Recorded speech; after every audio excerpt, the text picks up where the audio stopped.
Tuh. Pada pertemuan siang kali ini, kita akan belajar tentang analisis strategi pemasaran. Di mana analisis ini penting untuk dilakukan karena akan bisa digunakan untuk menentukan strategi apa yang akan ditempuh oleh perusahaan dalam rangka untuk mengembangkan pemasaran. Ada beberapa poin yang akan kita bahas di sini. Yang pertama adalah pentingnya analisis SWOT dalam menentukan strategi pemasaran, kegunaan dan langkah-langkah analisis SWOT. Mengapa harus dilakukan analisis SWOT? Ada alasan-alasan yang melatar belakangi mengapa perlu dilakukan analisis SWOT sebelum kita menentukan strategi pemasaran. Bahwa perusahaan dalam melakukan operasional atau aktivitasnya itu berhadapan dengan dua lingkungan yang kita sebut dengan lingkungan internal dan lingkungan eksternal. Di mana yang dimaksud dengan lingkungan internal adalah semua faktor yang ada di dalam perusahaan dan menjadi kekuatan serta kelemahan dari perusahaan. Sedangkan lingkungan eksternal adalah semua faktor yang berada di luar perusahaan yang menjadi peluang dan ancaman bagi perusahaan. Sejauh mana faktor-faktor internal yang menjadi kekuatan dan kelemahan itu, dan bagaimana memanfaatkan dan menyikapi kondisi lingkungan eksternal yang menjadi peluang dan ancaman itu, maka kita harus melakukan satu analisis. Nah, analisis yang biasa digunakan untuk menganalisis lingkungan ini kita sebut dengan analisis SWOT atau SWOT analysis, yaitu SWOT analysis singkatan dari S-nya adalah strength, kemudian W-nya weakness, kemudian O-nya opportunities, dan T-nya adalah threat. Strength adalah kekuatan, weakness adalah kelemahan, opportunities adalah peluang, dan threat adalah ancaman. Jadi sebetulnya analisis SWOT itu adalah salah satu metode yang digunakan untuk mengetahui tingkat persaingan perusahaan dengan perusahaan lainnya. Di mana analisis ini dilakukan karena lingkungan yang dihadapi oleh suatu perusahaan itu selalu berubah setiap saat. Itu yang kita sebut dengan bersifat dinamis. Jadi lingkungan yang dihadapi dalam persaingan bisnis itu bersifat dinamis, artinya selalu berubah-ubah setiap saat.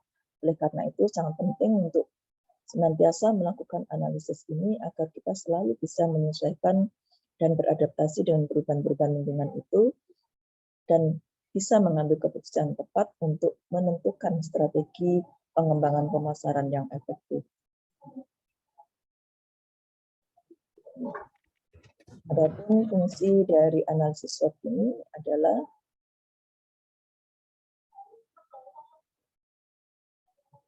untuk menempatkan perusahaan pada posisi yang strategis.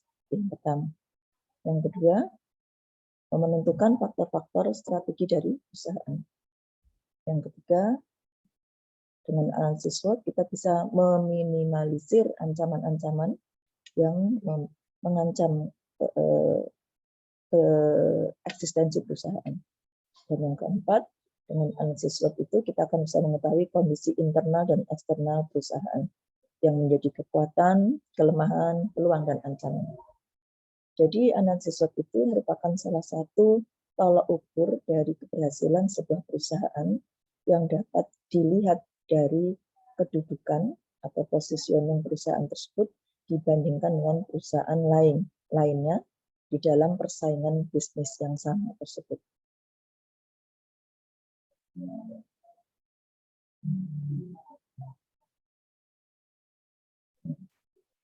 Untuk melakukan analisis SWOT ini, ada langkah-langkah yang harus ditempuh, di mana yang pertama adalah tahapan pengumpulan data. Setelah data terkumpul, baru dilakukan analisis. Dan pada tahap yang akhir, setelah kita melakukan analisis, maka kita akan melakukan keputusan berdasarkan hasil analisis tersebut. Tahap pengumpulan data di sini meliputi data-data eksternal, yaitu mulai dari melakukan analisis terhadap pasar, kompetitor, komunitas, ya, pemasok, pemerintah, maupun kelompok-kelompok kepentingan tertentu.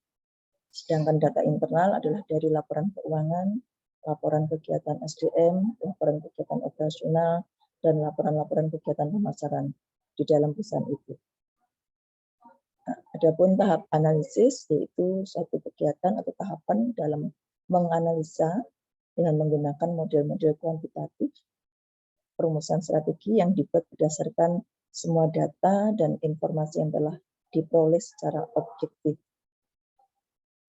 Kemudian tahap pengambilan keputusan ini merupakan tindakan untuk menentukan hasil kajian dan keputusan strategi yang diambil berdasarkan hasil analisis yang telah dilakukan tersebut. Pada tahap pengumpulan data, tahap ini dasarnya tidak hanya sekedar kegiatan pengumpulan data, tapi juga merupakan suatu kegiatan pengklasifikasian dan praanalisis. Jadi kita sudah melakukan analisis pendahuluan terkait dengan semua variabel-variabel yang ada di dalam lingkungan internal maupun lingkungan eksternal. Pada tahap ini, data dibedakan menjadi dua, yaitu data eksternal dan data internal.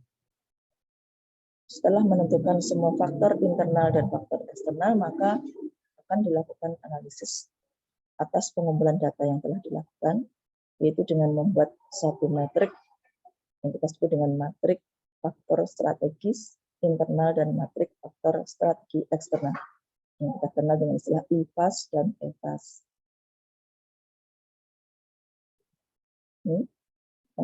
Ada tahapan di dalam analisis penentuan strategi tersebut, diawali dari identifikasi dan atas kekuatan dan kelemahan, kemudian melakukan juga identifikasi peluang dan ancaman terhadap kedudukan atau posisi perusahaan dalam persaingannya. Kemudian barulah kita buat deskripsi SWOT. Deskripsi SWOT ini berisi semua variabel tentang kekuatan, kelemahan, peluang, dan ancaman. Dari hasil deskripsi ini kemudian kita akan merumuskan strategi, di mana sebelum kita merumuskan strategi, kita akan menghitung, menganalisis dengan melakukan perhitungan-perhitungan terhadap semua faktor internal dan semua faktor eksternal. Nah, setelah dihasilkan analisis dari faktor internal dan eksternal ini, kemudian kita akan merumuskan strategi sesuai dengan metode dan teori-teori yang telah ada. Baru kemudian akan dirumuskan strategi penanganan pemasaran yang akan dilakukan.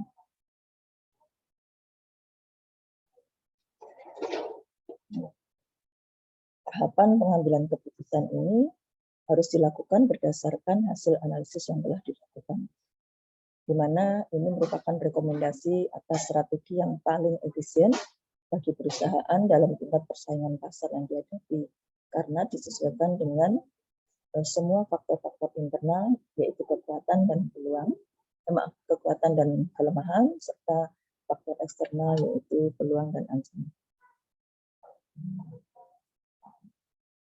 Apakah yang dimaksud dengan kekuatan? Kekuatan adalah semua faktor atau kekuatan-kekuatan yang dimiliki dan ada di dalam organisasi atau perusahaan dan menjadi potensi yang untuk didaya gunakan agar organisasi atau perusahaan itu dapat tumbuh dan berkembang serta bersaing. Boleh diartikan secara sederhana, kekuatan ini adalah apa yang kamu punya. Apa yang kamu punya. Sedangkan kelemahan ini adalah semua kelemahan yang dimiliki yang ada dalam perusahaan atau organisasi yang menjadikan sukar atau tidak dapat tumbuh dan berkembang dan tidak mampu bersaing. Apa yang kamu tidak punya. Kalau di sini apa yang kamu punya, maka di sini apa yang kamu tidak punya. Inilah yang disebut dengan kelemahan dan kekuatan dan kelemahan. Adapun yang dimaksud dengan faktor-faktor lingkungan internal itu sendiri dibedakan menjadi dua, yaitu faktor-faktor yang ada dalam bidang pemasaran itu sendiri, seperti segmentasinya, kemudian targeting, positioning, maupun variabel-variabel dari bauran pemasaran atau marketing mix, baik produk, price, place, promotion. Ini bisa dikembangkan sampai dari 4P, 7P, 9P, sampai 12P. Untuk materi 7, 9, dan 12P, ini akan Ibu uraikan di pertemuan yang lain. Kemudian faktor-faktor lingkungan internal yang lain adalah faktor-faktor non-pemasaran, diantaranya adalah faktor produksi, keuangan, SDM, pemasaran, riset, dan pengembangan. Sedangkan untuk analisis lingkungan eksternal, di mana kita akan mengidentifikasi faktor-faktor yang menjadi peluang dan ancaman. Yang dimaksud peluang adalah suatu bidang kebutuhan pembeli, di mana perusahaan dapat beroperasi secara menguntungkan. Jadi ada kesempatan atau peluang di perusahaan untuk memenuhi kebutuhan-kebutuhan pembeli atau konsumen. Itu adalah peluang. Sedangkan ancaman adalah tantangan akibat kecenderungan atau perkembangan yang kurang menguntungkan yang akan mengurangi penjualan dan laba jika tidak dilanjutkan dengan pemasaran yang defensif. Jadi kalau di sini sesuatu yang menjadi peluang untuk perusahaan memasarkan produknya, sedangkan di sini adalah sesuatu yang mengancam keberadaan dan eksistensi perusahaan jika dia tidak melakukan strategi yang tepat. Ini diantaranya lingkungan eksternal itu dibedakan menjadi dua, ada yang lingkungan dekat yang kita sebut dengan lingkungan mikro, seperti pemasok, perantara, pelanggan, pesaing, dan masyarakat. Sedangkan lingkungan makro yang lebih luas yaitu demografi, ekonomi, alam, teknologi, hukum, politik, serta sosial budaya.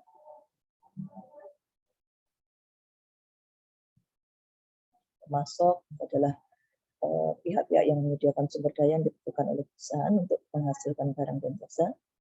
Sementara perantara pemasaran itu terdiri dari penjual, perusahaan distribusi, agen jasa pemasaran, perusahaan keuangan. Kemudian yang ketiga adalah pelanggan atau pasar, di mana di sini pasar itu sendiri terdiri dari banyak macamnya. Ada pasar konsumen, ada pasar bisnis, ada pasar penjual, pasar pemerintah, dan pasar internasional. Kemudian yang keempat adalah pesaing, itu perusahaan yang memiliki produk yang sejenis dengan perusahaan kita. Kemudian yang kelima adalah masyarakat, di mana masyarakat ini adalah kelompok-kelompok yang mempunyai kepentingan potensial atau yang sudah terwujud, yang dapat berdampak pada kemampuan suatu organisasi untuk mencapai sasaran.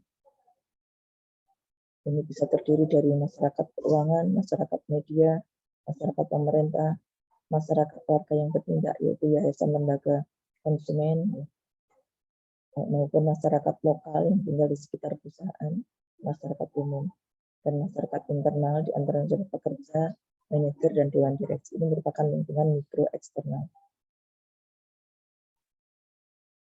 Sedangkan lingkungan demografis, lingkungan eksternal makro adalah terdiri dari lingkungan demografis, yaitu tentang populasi manusia yang kita lihat, bisa kita ukur dari kepadatannya, lokasinya, umur, jenis kelamin, ras, atau perantaraan. Dan lingkungan demografis ini juga merupakan kepentingan utama bagi pemasar karena lingkungan ini melibatkan orang-orang dan orang-orang ini akan membentuk pasar.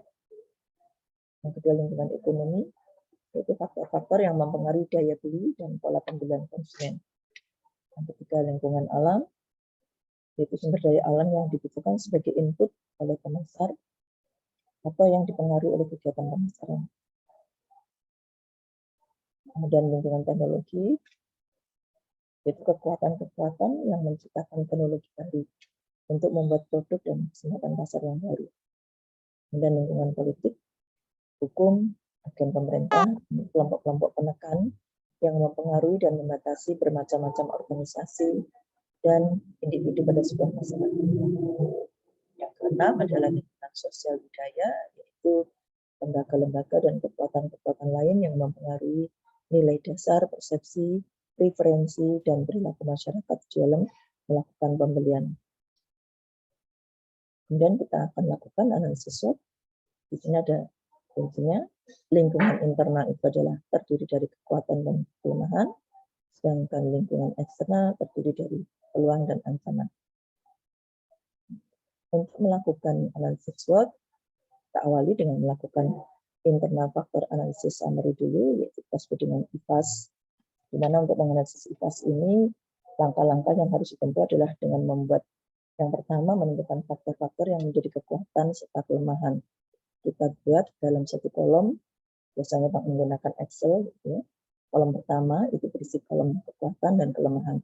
Dan ini terdiri dari variabel-variabel yang ada di dalam perusahaan. Sedangkan langkah yang kedua, kemudian setelah menentukan variabel yang menjadi kekuatan dan kelemahan, kita akan menentukan bobot, memberi bobot masing-masing faktor tersebut dengan skala mulai dari 1, mulai yang paling penting, sampai dengan 0 tidak penting, berdasarkan pengaruh faktor tersebut terhadap posisi strategis perusahaan. Jadi semua bobot tersebut jumlahnya tidak boleh melebihi skor 1. Kekuatan dan kelemahan apabila jumlah tidak boleh lebih dari 1 jumlahnya. Kemudian setelah menghitung bobot, kita akan menghitung rating, di mana untuk masing-masing faktor yang telah kita tetapkan tadi dalam kekuatan dan kelemahan, kita akan memberikan skala mulai dari skala 4, outstanding, yang paling kuat, sampai ke 1 yang paling lemah. Nah, bagaimana cara memberikan menilai mana yang kuat dan lemah ini? Kita lihat berdasarkan pengaruhnya faktor tersebut terhadap kondisi perusahaan yang bersangkutan. Variabel yang bersifat positif, semua variabel yang masuk kategori kekuatan diberi nilai plus 1 sampai plus 4. Artinya 4 yang sangat baik, kalau nilai 1 itu kurang baik. Kemudian kekuatan ini kita bandingkan dengan rata-rata industri pesaingnya. Kalau rating ini dilihat dari kondisi pesaingnya, ya, dibandingkan dengan kondisi pesaing. Kemudian variabel yang bersifat negatif kebalikannya, contohnya jika kelemahannya besar sekali dibandingkan dengan rata-rata industri yang nilainya adalah 1, sedangkan jika kelemahan di bawah rata-rata industri nilainya adalah 4. Jadi kalau kelemahan semakin besar, itu berarti semakin lemah. Ya. Kemudian setelah menghitung bobot dan rating, kita akan menghitung skor. Nah, untuk menghitung skor ini kita akan mengalihkan nilai bobot dengan rating. Kita buat pada kolom yang keempat berisi skor. Kemudian kolom 5 ini kita berikan komentar-komentar atau catatan-catatan tentang perhitungan. Nah, kemudian jumlahkan skor pembobotan pada kolom 4 untuk memperoleh skor pembobotan bagi perusahaan yang bersangkutan. Nilai total ini menunjukkan bagaimana perusahaan tertentu bereaksi terhadap faktor-faktor strategis internalnya. Total skor ini dapat digunakan untuk membandingkan perusahaan ini dengan perusahaan lain dalam kelompok industri yang sama. Untuk lebih jelasnya, maka kita akan lihat dalam perhitungan. Ini ya tadi yang diceritakan tadi. Ya, langkah yang sama juga harus kita lakukan untuk analisis external factor analysis summary atau IFAS. Dengan langkah yang sama, dengan cara yang sama, kemudian kita akan memperoleh angka-angka atau skor-skor tadi. Nah, di mana selanjutnya kita masuk pada tahapan yang terakhir, yaitu tahap pengambilan keputusan. Berdasarkan skor IFAS dan EFAS, akan dapat dilihat matrik internal dan eksternal, di mana IFAS adalah sumbu horizontal dan EFAS adalah sumbu vertikal. Pertemuan antara IFAS dan EFAS akan berada pada salah satu kolom dari 9 kolom yang sudah dirumuskan strateginya, dan pada kolom itulah nanti strategi yang efisien itulah yang akan kita rekomendasikan untuk memperkuat posisi persaingan perusahaan. Baik, lebih jelasnya akan kita lihat, ini ada 9 kolom, kolom 1, kolom 2, 3, 4, 5, 6, 7, 8, 9. Di mana di sini sumbu horizontal itu adalah kekuatan internalnya, di mana yang paling lemah berada di paling kanan, sedang, dan tinggi. Kemudian di sini adalah faktor eksternal yang merupakan daya tarik industri itu, sumbu vertikalnya, di mana paling rendah di sini adalah 1, dan naik menjadi sedang dan tinggi. Nah, nilai skor yang sudah kita hitung dari hasil analisis IFAS dan EFAS tadi akan kita tentukan di sini. Jadi sumbu eksternal internal ini, sumbu sumbu horizontal adalah kekuatan internalnya, di mana nanti posisinya, kemudian sumbu vertikalnya adalah akan bertemu pada satu volume. Di mana seandainya misalnya kita bertemu di sini tinggi 3, nilainya 3 dan 3, maka akan ketemu di sini. Maka strategi yang direkomendasikan untuk mengembangkan pemasaran yang efisien adalah menempuh strategi growth, yaitu konsentrasi growth atau pertumbuhan dengan melakukan konsentrasi secara dengan menggunakan integrasi vertikal. Ini beberapa contoh di sini. Jadi strategi pertumbuhan atau growth, strategi pertumbuhan itu didesain untuk mencapai pertumbuhan baik dalam penjualan, aset, profit, atau kombinasi dari ketiganya. Hal ini dapat dicapai dengan cara menurunkan harga, mengembangkan produk baru, menambahkan kualitas produk atau jasa, atau meningkatkan akses ke pasar yang lebih luas. Usaha yang dapat dilakukan adalah dengan cara meminimalkan biaya, sehingga dapat meningkatkan profit. Nah, ini dapat ditempuh melalui konsentrasi pada satu industri. Berdasarkan hasil penelitian, perusahaan yang memiliki kinerja yang baik itu akan cenderung mengadakan konsentrasi. Sedangkan strategi yang kedua yaitu melakukan diversifikasi. Untuk perusahaan yang relatif kurang memiliki kinerja yang baik akan cenderung melakukan diversifikasi. Nah, agar dapat meningkatkan kinerja. Contohnya di sini adalah pada strategi 1, 2, 5, 7, dan 8.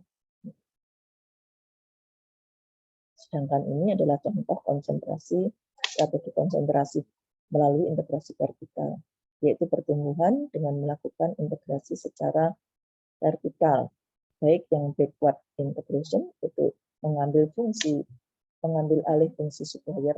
Jadi masih ingat ya teori di pengantar ahli bisnis yang pernah disampaikan, ada backward linked dan ada forward linked. Backward ini berarti mengambil ke belakang, mengambil alih fungsi supplier input. Sedangkan kalau forward ini mengambil alih fungsi distributor. Artinya apa? Berarti dia melakukan satu integrasi secara vertikal, yaitu dengan melakukan fungsi distribusi. Kalau dia produsen, mengambil alih fungsi distributornya itu ke depan, forward integration, atau mengambil alih fungsi supplier input.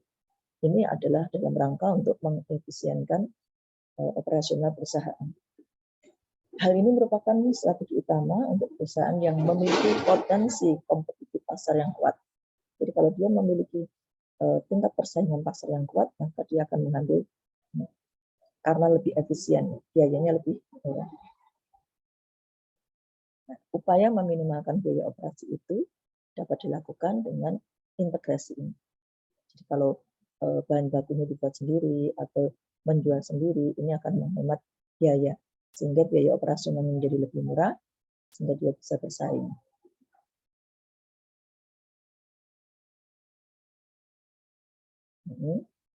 Kemudian strategi pertumbuhan melalui diversifikasi umumnya dilakukan oleh perusahaan yang memiliki kondisi competitive position yang sangat kuat, tapi nilai daya tarik industrinya lemah. Jadi industri di persaingannya dia lemah, tetapi memiliki kekuatan di dalam perusahaannya. Kemudian di sini prinsipnya adalah untuk menciptakan sinergi, yaitu menggunakan rumus 2 ditambah 2 sama dengan 5. Apa maknanya ini? Kalau 2 ditambah 2 kan harusnya 4, tapi kok 5? Karena di sini berarti ada sesuatu ya. 2 ditambah 2 tidak 4, tapi 5. Berarti ada sesuatu yang harus dikerjakan sehingga kita memiliki strategi yang unik. Dengan harapan bahwa dua bisnis secara bersama-sama dapat menciptakan lebih banyak profit daripada jika melakukan sendiri-sendiri. Kemudian untuk strategi pertumbuhan melalui kegiatan bisnis yang tidak saling berhubungan dapat dilakukan jika perusahaan menghadapi competitive position yang tidak begitu kuat atau average, rata-rata saja, dan nilai daya tarik industrinya sangat lemah. Kedua faktor tersebut memaksa perusahaan untuk melakukan usahanya dalam perusahaan lain, merger ya. Tetapi pada saat perusahaan tersebut mencapai tahap yang sudah matang, perusahaan hanya memiliki competitive position yang rata-rata, maka cenderung akan menurun kinerja. Jadi tekanan strategi ini lebih pada sinergi finansial daripada produk market sinergi.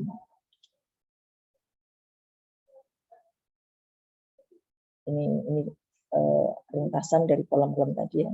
Jadi kalau growth, strategi growth pertumbuhan itu berada pada kolom 1, 2, dan 5. Sedangkan diversifikasi pada kolom 7 dan 8. Kemudian retracement strategi itu ada kolom 3, 6, dan 9. Nah, ini pedoman yang bisa kita gunakan.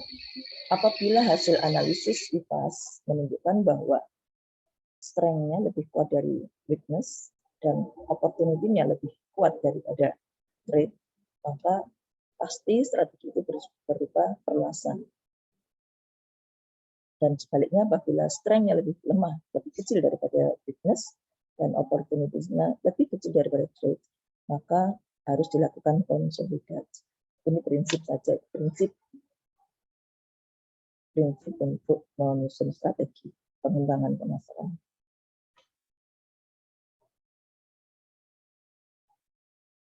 Ini, kemudian matriks strateginya akan tersusun seperti ini.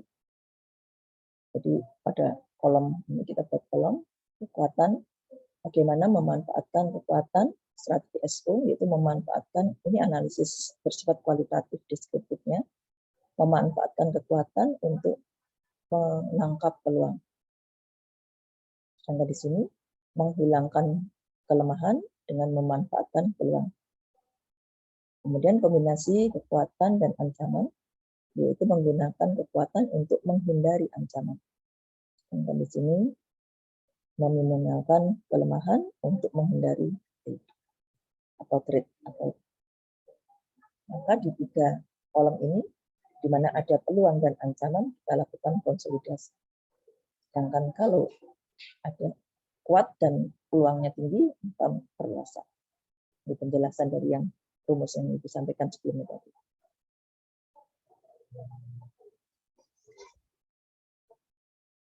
Demikian untuk